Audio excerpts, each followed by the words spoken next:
Hi Leo, it's Renee Michelle here on Chronicles of a Hoodoo Spiritualist. Welcome, welcome, welcome. Welcome to all the new subscribers. Hi everybody, how are you? I was just about to say Happy New Year. So Happy New Year to the new subscribers and thank you for the likes, the shares, and the comments. If you want to email me or for a private reading, the information is down below. You just gotta click that little arrow down there. There's a little like V when you click it, and then my blog on Tumblr comes on there, my address on Twitter comes on there, and the email for the reading. Okay, sorry, I'm eating a little broccoli. Taking a little break in between these weekly readings. Leo, thank you for the likes and shares and comments. Did I say that already? I just want to make sure I did because I really appreciate it. Also, the series is coming. I just gotta, tweak out some things. So hopefully, we'll have that spirituality series started by the end of the month. Okay. Anything else? Anything else? No. Leo, what's in the cards for you for January 10th through January 12th? Once again, January 12th. So something's going on between that time for y'all. I did it for 2 other videos besides you so far, but I'm doing readings for I'm doing the general reading for January 10th through January 16th, 2016 for Leo. Here we go.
Okay, Leo, here we go.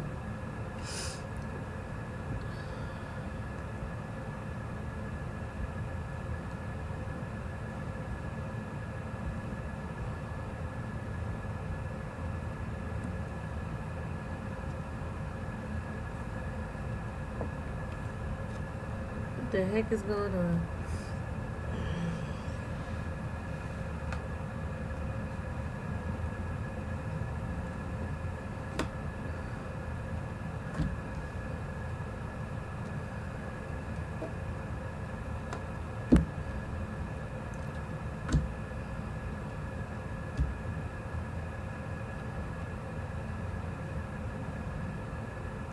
So the underlining of the reading is the hangman.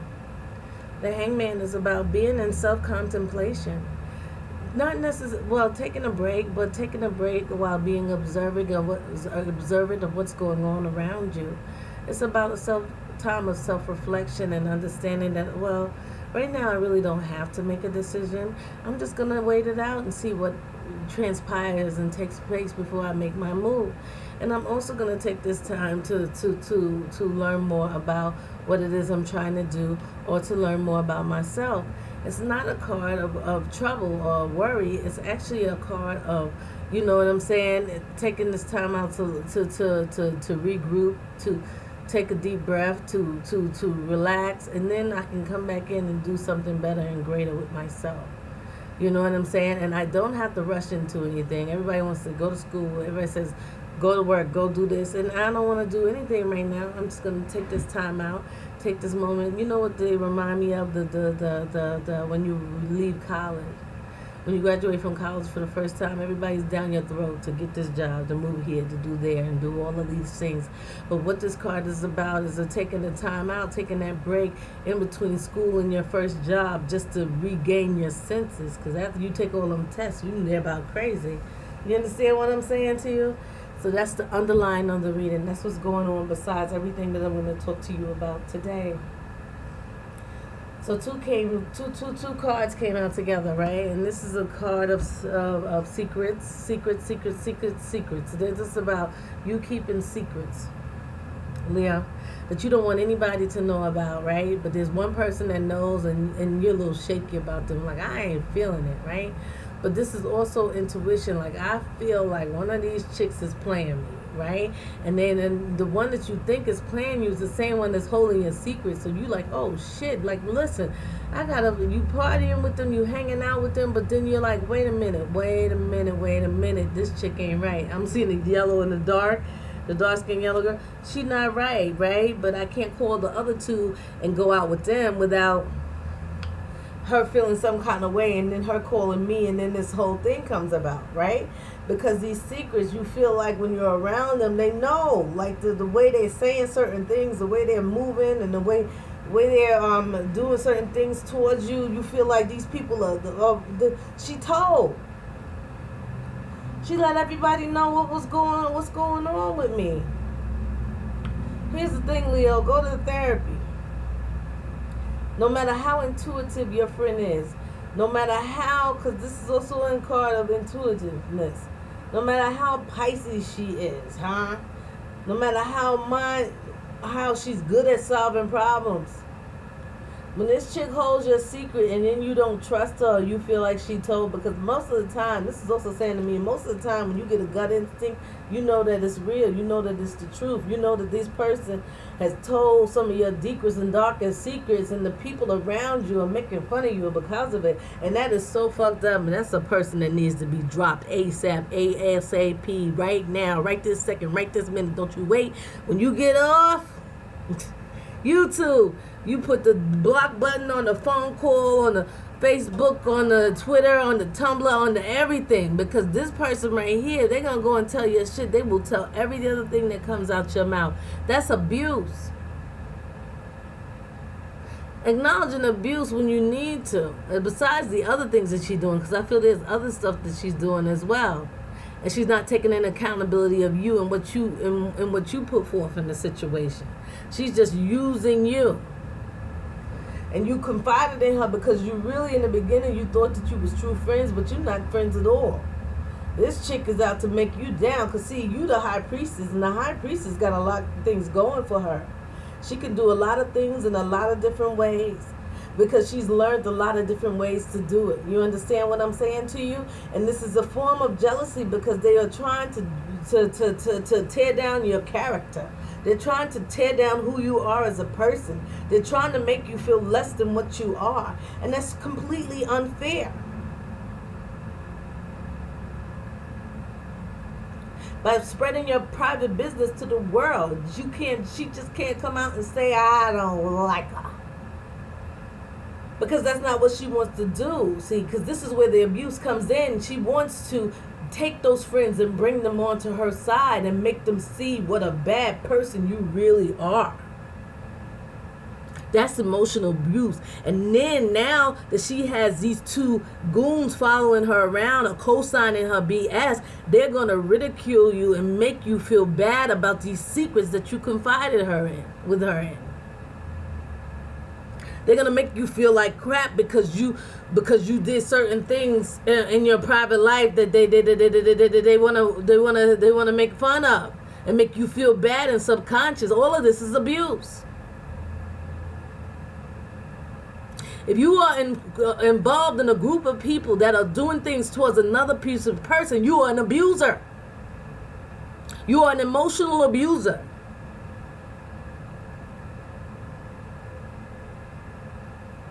So if this is the flip side and you are doing this to somebody else, you're abusive.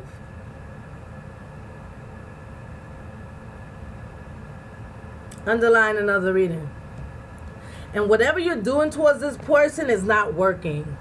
And it's not working because the cards aren't in your favor. You're just not supposed to be doing it.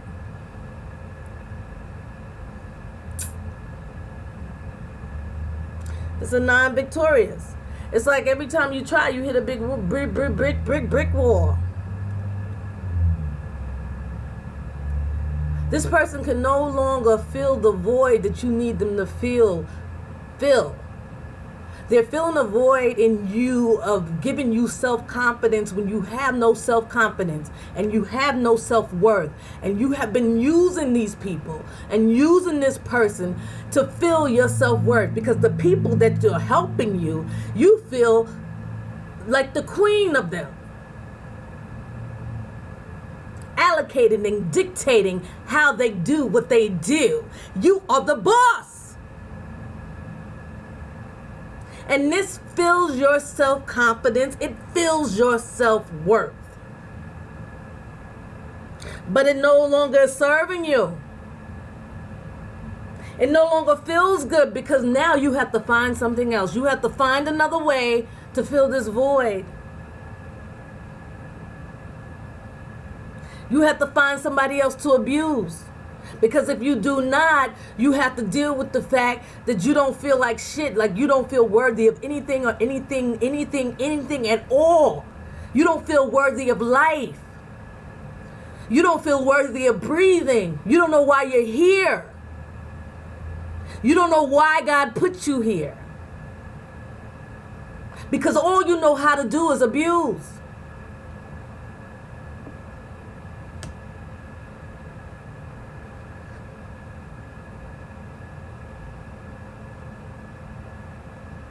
At the beginning of the week, right?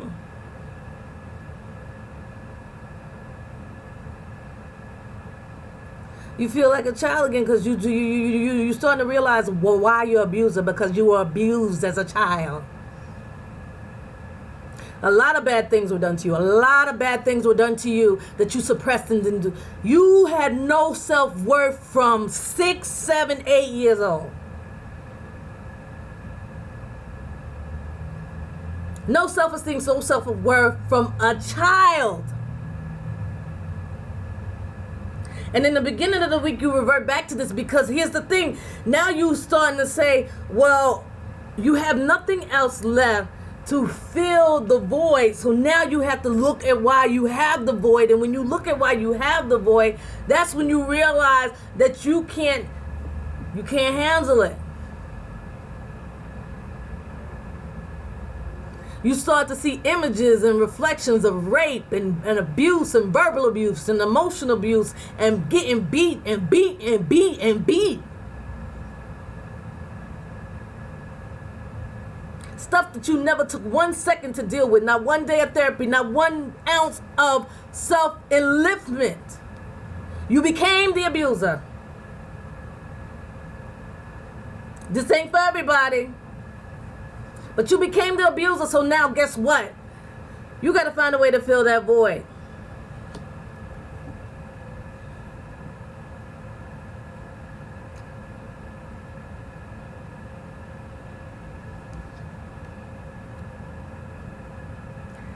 And this is by the middle of the week, you're wondering, well, what else do I have? You know what I'm saying? Is there anything left for me in this world? Is there anything left for me to be or do or think? But there's things coming, but you have to work on you. It's a lot of work to be done for some of you. A lot of work to be done. I mean, you need to be in therapy at least twice a week. At least twice a week.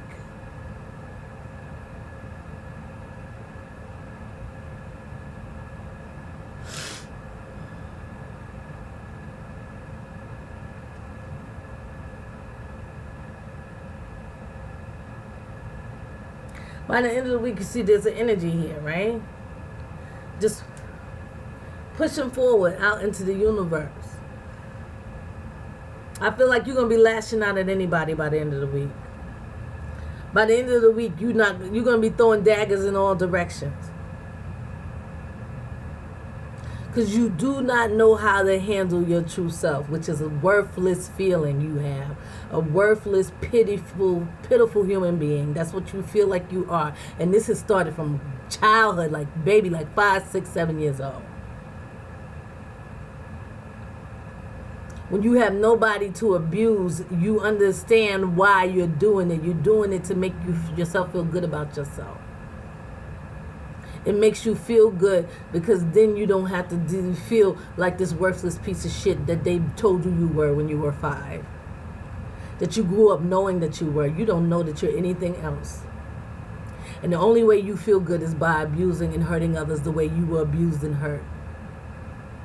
That has been your life's work, your life's journey, is abusing people.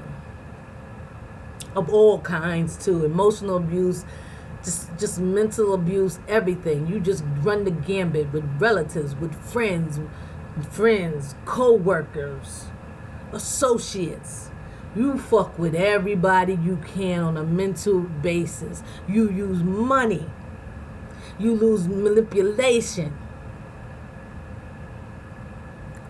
And then by the end of the week, you don't know what to do, so you just start barking at everybody. You nasty with everybody that comes your way. With a ferocity of force and energy. Because all this stuff is festering and bubbling up in you. All these beatings, all these rapes. I feel like some of y'all would just, like the cousin or the uncle, would just, I hate to use the word, but just fuck you constantly.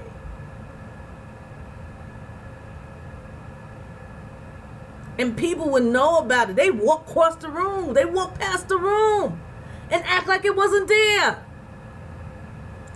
This is a family of sickness.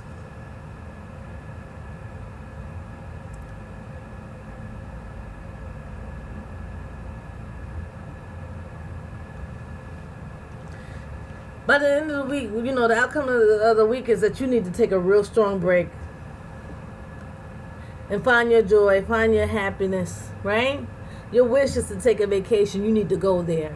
And when you come back, you need to start therapy. And understand that you were the victim. Understand that this is a cycle that you need to stop with you.